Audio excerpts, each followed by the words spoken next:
Bonjour peuple de Dieu, c'est le pasteur Jérémie, aussi connu sous le nom de pasteur Loïc. Nous voulons écouter la parole de Dieu pour la semaine, mais avant tout, nous voulons commencer par une parole de prière. Alors en signe de révérence à notre Père Céleste, à notre Dieu, baissons nos têtes et prions ensemble.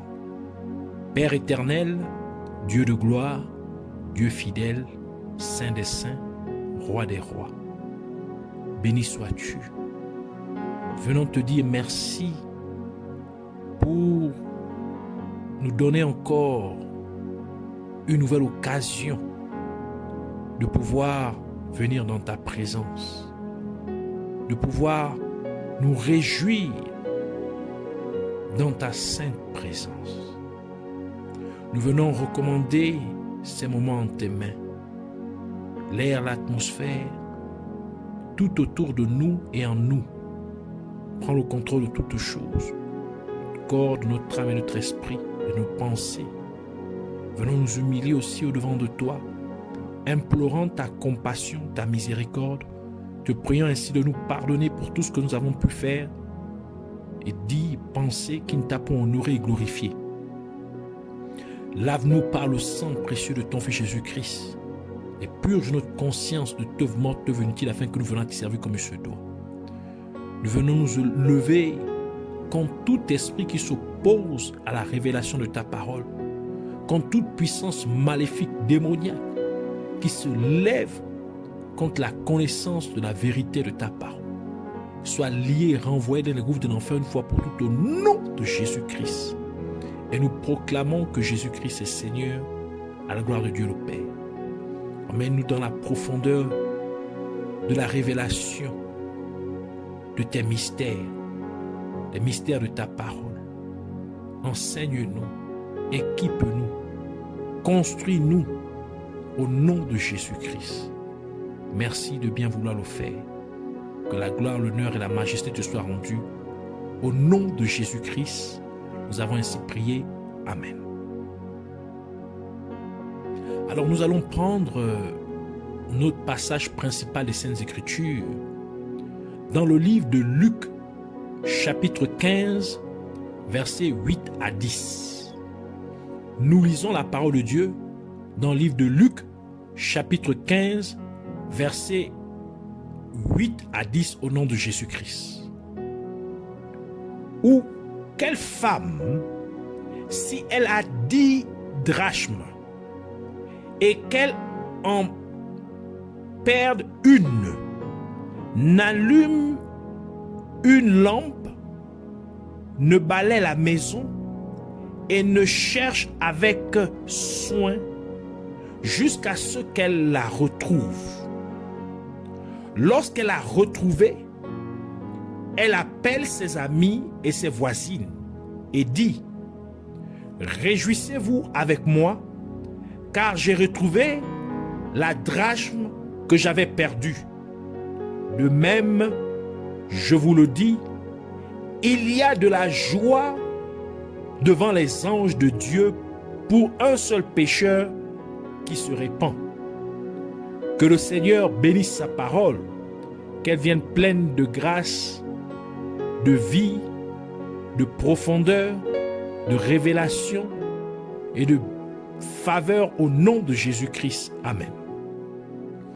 Alors pour cette semaine, le Seigneur voudrait nous entretenir sur la pièce de drachme perdue. Alors le titre de notre enseignement pour cette semaine est la pièce de drachme perdue. Dans notre passage principal des Saintes Écritures, nous avons une femme qui possédait 10 pièces de monnaie de drachme. Et il arriva qu'elle perdit une pièce de monnaie de drachme. Et malgré le fait qu'il lui restait encore 9 pièces de drachme, la femme refusa de se contenter des 9 pièces restantes, au point qu'elle fit tout ce qui était en son pouvoir pour retrouver la pièce de drachme perdue. Balayant la maison de fond en comble jusqu'à ce qu'elle la retrouve. Une telle attitude, une attitude aussi tenace ou résolue affichée par cette femme particulière, nous révèle à quel point chaque pièce de drachme est précieuse pour elle, au point qu'elle ne puisse se permettre d'en perdre une. C'est sans doute une indication qu'il y a quelque chose de spécifique chez cette femme. Ce n'est certainement pas une femme ordinaire aux yeux de Jésus-Christ. C'est une femme qui est chère au Seigneur Jésus-Christ. Et il n'y a qu'une seule femme qui est si spéciale aux yeux de Jésus-Christ. Et c'est bien l'Église. Car la parole de Dieu nous révèle que la femme est une représentation de l'Église, car la femme est assimilée à l'Église de Dieu, comme le livre d'Éphésiens nous le dit dans Éphésiens chapitre 5 verset 23, qui dit « Car le mari est le chef de la femme, comme Christ est le chef de l'Église, qui est son corps et dont il est le sauveur. » Et maintenant que nous savons qui est cette femme particulière, nous devons également découvrir ce que sont ces 10 pièces de monnaie de drachme.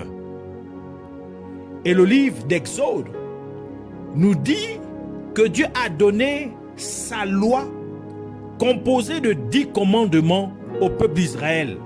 Exode chapitre 34 verset 28 qui dit « Moïse fut là avec l'Éternel 40 jours et 40 nuits. Il ne mangea point de pain et il ne but point d'eau. Et l'Éternel écrivit sur les tables les paroles de l'Alliance, les 10 paroles, les 10 commandements. » Par conséquent, les 10 pièces de monnaie de drachme représentent toute la loi de Dieu, qui est composée de 10 commandements. Et cela explique pourquoi la femme ne pouvait se permettre de perdre une seule pièce de drachme. Ainsi, lorsque l'une fut perdue, elle devait tout faire pour la retrouver, car la parole de Dieu dit dans Jacques chapitre 2 verset 10, « Car quiconque observe toute la loi, mais pêche contre un seul commandement, devient coupable de tous. » Ainsi, le fait que la femme ait perdu une pièce de drachme, c'est une prophétie sur l'Église pour dire que l'Église manque un commandement. L'Église a perdu un commandement de Dieu. Et parce que l'Église a perdu un commandement de Dieu, elle a donc perdu toute la loi. Car la parole de Dieu dit que si vous enfreignez un commandement, vous êtes coupable d'avoir enfreint toute la loi. Sur chaque pièce de monnaie, comme la pièce de drachme, il y avait une image ou l'effigie du roi. De même qu'il en était avec le denier ou la pièce de sou, qui avait l'image de César, qui était le roi de Rome au temps de Jésus-Christ. Matthieu chapitre 22, verset 19 à 21 qui dit, c'est Jésus qui parle, « Montrez-moi la monnaie avec laquelle on paie le tribut. » Et ils lui présentèrent un denier. Il leur demanda, « De qui sont ces effigies et cette inscription? » De César, lui répondirent-ils. Alors il leur dit, « Rendez donc à César ce qui est à César et à Dieu ce qui est à Dieu. » Et puisque ces 10 pièces de drachme que la femme avait représentent les 10 commandements de Dieu, cela signifie donc que chaque pièce représente un commandement de Dieu. Et donc, chaque pièce représente le roi des rois, qui est Jésus-Christ, comme le dit la parole de Dieu dans Apocalypse chapitre 19, verset 16, qui dit « Il avait sur son vêtement et sur sa cuisse un nom écrit, Roi des rois et Seigneur des seigneurs. » Ainsi, puisque chaque commandement représente une pièce de monnaie de drachme, et parce que sur chaque pièce de monnaie, il y avait l'image du roi, donc sur chaque commandement de Dieu, il y a l'image du roi des rois, qui est Jésus-Christ. Et nous savons que les commandements de Dieu sont la parole de Dieu. Et Jésus-Christ est appelé la parole de Dieu, comme indiqué dans le livre d'Apocalypse, Apocalypse chapitre 19, verset 13, qui dit « Et il était revêtu d'un vêtement teint de sang, son nom est la parole de Dieu. » Cela confirme donc le fait que sur chaque commandement de Dieu se trouve l'image de Jésus-Christ. Car chaque commandement de Dieu est la parole de Dieu et Jésus-Christ est la parole de Dieu. Donc,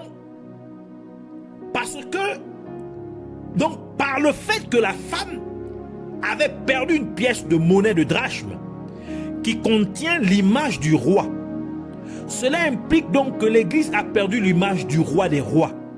L'Église a perdu l'image de Jésus-Christ. L'Église a perdu l'image de Dieu. Et si l'Église a perdu l'image de Dieu, alors l'Église est coupable d'avoir enfreint toute la loi de Dieu. Il faut donc retrouver l'image du roi des rois. Et il faut retrouver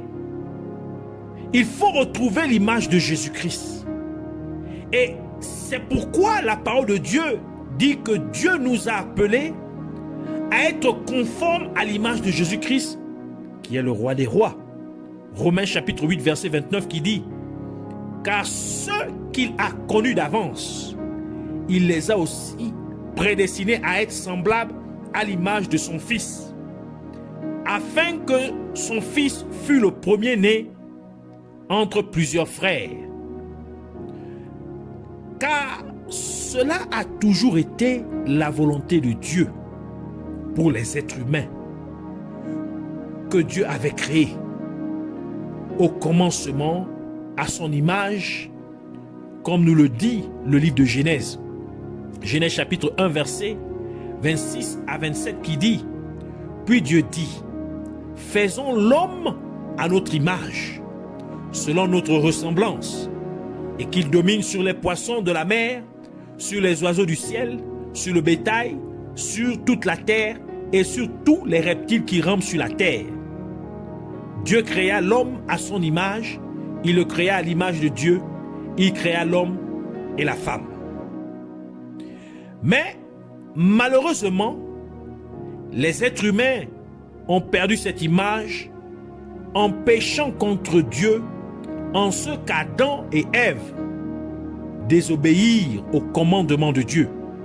En d'autres termes, ils désobéirent à la parole de Dieu, qui est Dieu lui-même. Car Dieu et sa parole sont un, tel que le livre de Jean déclare. Jean chapitre 1 verset 1 qui dit « Au commencement était la parole, et la parole était avec Dieu, et la parole était Dieu. » Et au commencement et aujourd'hui, les églises locales de Dieu manquent également ce désir très crucial de Dieu, parce que les églises locales se rassemblent pour rechercher les besoins matériels, car les membres de l'église se réunissent pour demander à Dieu le mariage, les affaires, la délivrance, les prophéties sur leur vie respective, la guérison, les percées financières et ainsi de suite.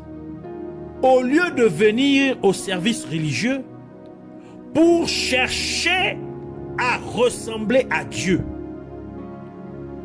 pour chercher à connaître et à faire la volonté de Dieu. Et c'est pourquoi Jésus-Christ a dit dans Matthieu chapitre 6 verset 33, « Cherchez premièrement le royaume de Dieu et sa justice, et toutes ces choses vous seront données par-dessus. » Par conséquent, que ce soit en tant qu'église locale ou en tant que croyant individuel, notre première priorité doit être de chercher à ressembler à Jésus-Christ. Nous devons chercher à ressembler à Dieu. Et cela doit être la même chose quand nous venons à l'église. Notre premier objectif doit être de ressembler à Dieu. Le désir le plus ardent de notre cœur doit être de dépeindre l'image de Jésus-Christ à travers la façon dont nous agissons, dont nous parlons et dont nous nous comportons. Et notre passage principal des Saintes Écritures, de Luc chapitre 15, versets 8 à 10, nous dit quoi faire pour retrouver ce qui a été perdu. La première chose que fit la femme fut d'allumer une lampe. Et le livre de Psaume nous dit, Psaume 119, verset 105, « Ta parole est une lampe à mes pieds et une lumière sur mon sentier. » Cela signifie que la première chose que l'église locale doit faire est d'enseigner et de prêcher la parole de Dieu dans l'église locale afin que l'église puisse la comprendre, car la parole de Dieu est la lampe, est une lampe à nos pieds et une lumière sur notre chemin. C'est ce qu'il faut faire afin de pouvoir retrouver l'image de Dieu que l'Église a perdue. La deuxième chose que la femme fit fut de balayer la maison. En d'autres termes, elle nettoya la maison. Et la parole de Dieu nous dit, dans Jacques chapitre 4, verset 8, « Approchez-vous de Dieu, et il s'approchera de vous. Nettoyez vos mains, pécheurs, purifiez vos cœurs, hommes irrésolus. » 1 Jean chapitre 1, verset 9 ajoute pour dire, « Si nous confessons nos péchés, il est fidèle et juste pour nous les pardonner et pour nous purifier de toute iniquité. » Psaume 119, verset 9 dit, « Comment le jeune homme rendra-t-il pur son sentier? En se dirigeant d'après ta parole. » Ici, d'après la parole de Dieu. 2 Corinthiens chapitre 7, verset 1 continue pour dire, « Ayant donc de telles promesses, bien-aimés, purifions-nous de toute souillure de la chair et de l'esprit, en achevant notre sanctification dans la crainte de Dieu. » Et 1 Jean chapitre 1 verset 7 conclut pour dire, « Mais si nous marchons dans la lumière, comme il est lui-même dans la lumière, nous sommes mutuellement en communion, et le sang de Jésus-Christ, son Fils, nous purifie de tout péché. » Jésus ajoute pour dire dans Jean chapitre 15 verset 3, « Déjà, vous êtes purs à cause de la parole que je vous ai annoncée. » Par conséquent, à la lumière de la parole de Dieu, nous devons nous purifier de toutes les voies pécheresses. Cela signifie que lorsque nous recevons la lumière, en comprenant la parole de Dieu, nous nous corrigerions en nous repentant de nos mauvaises voies. Et maintenant, nous vivrions selon la parole de Dieu dans une obéissance totale à Dieu. Donc, lorsque l'Église se conforme à la parole de Dieu, en mettant la parole de Dieu en application, en pratique, ainsi, l'Église retrouverait l'image de Dieu, car l'Église ressemblerait à la parole de Dieu, et Dieu et sa parole sont un. D'où l'Église ressemblerait à Dieu lui-même. L'Église aurait l'image de Dieu.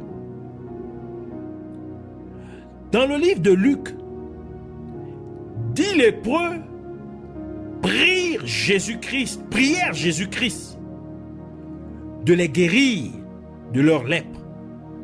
Et Jésus leur ordonna d'aller se présenter au sacrificateur, sachant qu'au moment où ils atteindraient les sacrificateurs, ils auraient été déjà guéris. Donc, comme les 10 lépreux étaient en route vers les sacrificateurs, ils furent tous guéris de leur lèpre, mais un seul d'entre eux retourna immédiatement vers Jésus-Christ pour le remercier. Luc chapitre 17 versets 11 à 19 qui dit: Jésus, se rendant à Jérusalem, passait entre la Samarie et la Galilée. Comme il entrait dans un village, 10 lépreux vinrent à sa rencontre. Se tenant à distance, ils élevèrent la voix et dirent: Jésus, Maître, aie pitié de nous. Dès qu'il les eut vus, il leur dit: Allez vous montrer au sacrificateur. Et pendant qu'ils y allaient, il arriva qu'ils furent guéris. L'un d'eux, se voyant guéri, revint sur ses pas, glorifiant Dieu à haute voix. Il tomba sur sa face aux pieds de Jésus et lui rendit grâce. C'était un Samaritain. Jésus, prenant la parole, dit: Les 10 n'ont-ils pas été guéris? Et les 9 autres, où sont-ils? Ne s'est-il trouvé que 7 étrangers pour revenir et donner gloire à Dieu? Puis il lui dit: Lève-toi, va, ta foi t'a sauvé. Par conséquent, des 10 hommes qui furent guéris, le seul qui retourna pour remercier Jésus-Christ était un Samaritain. Et à cause de cette attitude, Jésus-Christ dit au Samaritain: Ta foi t'a sauvé. Ce qui implique que le Samaritain n'a pas seulement été guéri, mais qu'il a également été sauvé. Et nous notons que les Samaritains étaient des non-juifs, car ils descendaient des Israélites restés dans le royaume nord d'Israël, dont la capitale était Samarie, lorsqu'elle fut conquise par le peuple assyrien en 721 avant Jésus-Christ. En conséquence, de nombreux Israélites furent déportés en Assyrie, mais un petit nombre d'entre eux furent laissés par les Assyriens. Ainsi, ceux qui furent restés dans le pays se sont mariés avec des non-israélites. Et par conséquent, ceux-ci sont connus sous le nom de Samaritains. Ainsi, le fait que les Israélites d'origine perdit leur voix en se mariant avec des non-israélites, ils avaient aussi besoin d'être sauvés.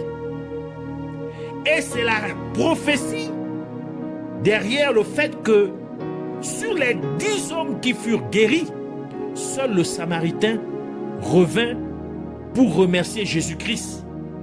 Et il fut donc sauvé. Car de la même manière que la femme retrouva la pièce de drachme perdue, ainsi Jésus-Christ avait besoin de retrouver et sauver le peuple de Dieu perdu. Car Jésus-Christ a dit qu'il est venu chercher et sauver ceux qui étaient perdus. Luc chapitre 19 verset 10 qui dit: Car le Fils de l'homme, faisant allusion à lui-même, Jésus qui parle, est venu chercher et sauver ceux qui étaient perdus.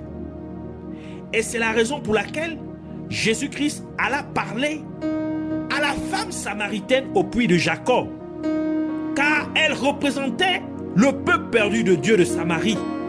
En d'autres termes, elle représentait l'église de Dieu de Samarie. Jean chapitre 4 verset 5 à 7 qui dit: Il arriva dans une ville de Samarie nommée Sychar, près du champ que Jacob avait donné à Joseph, son fils. Là se trouvait le puits de Jacob. Jésus, fatigué du voyage, était assis au bord du puits. C'était environ la 6e heure. Une femme de Samarie vint puiser de l'eau. Jésus lui dit, donne-moi à boire. Et nous pouvons remarquer qu'à travers cette femme samaritaine, de nombreuses personnes de Samarie crurent en Jésus-Christ et elles furent donc sauvées, comme le décrit la parole de Dieu dans Jean chapitre 4, verset 25 à 26, qui dit, la femme lui dit, je sais que le Messie doit venir, celui qu'on appelle Christ. Quand il sera venu, il nous annoncera toutes choses. Jésus lui dit, je le suis, moi qui te parle. Versets 39 à 42 ajoute pour dire, plusieurs Samaritains de cette ville crurent en Jésus à cause de cette déclaration formelle de la femme. Il m'a dit tout ce que j'ai fait. Aussi, quand les Samaritains vinrent le trouver, ils le prièrent de rester auprès de lui. Et il resta là 2 jours. Un beaucoup plus grand nombre crurent à cause de sa parole. Et il disait à la femme, ce n'est plus à cause de ce que tu as dit que nous croyons, car nous l'avons entendu nous-mêmes et nous savons qu'il est vraiment le sauveur du monde. Et le fait que les Samaritains, qui ne sont pas des Juifs, ont aussi reçu le salut, cela implique que le salut de Dieu est aussi accordé à tous les peuples non juifs. Donc le salut de Dieu vous est également accordé. La délivrance de Dieu vous est également accordée. La percée de Dieu vous est également accordée. La guérison de Dieu vous est également accordée. Et tout cela est fait pour accomplir ce que Dieu avait promis à Abraham en disant dans Genèse chapitre 22 verset 18, toutes les nations de la terre seront bénies en ta postérité parce que tu as obéi à ma voix. Et tout cela parce que Abraham s'est conformé à l'image de Dieu, car Abraham a fidèlement obéi à Dieu. Ainsi, nous voulons prier selon cette parole, selon la parole de Dieu. Nous voulons dire merci Yahweh, le seul et véritable Dieu, notre Père céleste. Merci Papa. Merci de m'avoir fortifié au travers de la révélation de ta sainte parole. Je te prie, Père céleste, au nom de Jésus-Christ, afin que tu m'aides en tant que membre de ton Église à retrouver ton image que j'ai perdue. Fais donc que j'illumine ma vie de la lumière de ta parole en m'amenant à méditer ta parole jour et nuit. Et amène-moi aussi à me retrouver toujours dans une véritable église locale où ta parole est enseignée et prêchée avec révélation en vérité et par la puissance de ton Saint-Esprit au nom de Jésus-Christ.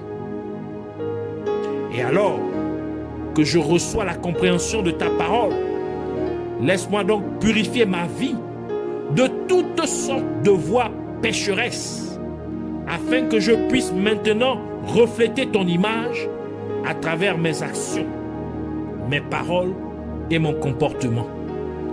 Au nom de Jésus-Christ. Et comme ma vie serait maintenant conforme à ton image même, qu'il y ait une célébration dans le ciel de ma part au nom de Jésus-Christ. Ainsi, chaque fois que je viens à l'église, que ma priorité soit de te ressembler, que tout en moi poursuive ce but ultime à chaque instant de tout le service religieux.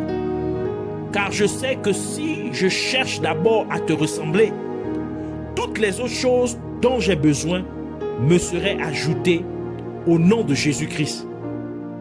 Et parce que tu as prolongé le salut aux non-juifs, laisse-moi donc recevoir le salut au nom de Jésus-Christ. Laisse-moi maintenant recevoir la guérison au nom de Jésus-Christ. Laisse-moi maintenant recevoir la délivrance au nom de Jésus-Christ. Laisse-moi maintenant recevoir la percée au nom de Jésus-Christ. Que je puisse maintenant recevoir la restauration au nom de Jésus-Christ. Je te remercie donc, Abba Père, car cela est fait au nom de Jésus-Christ. Puisses-tu être élevé pour toujours et à jamais. Au nom de Jésus-Christ, j'ai ainsi prié. Amen.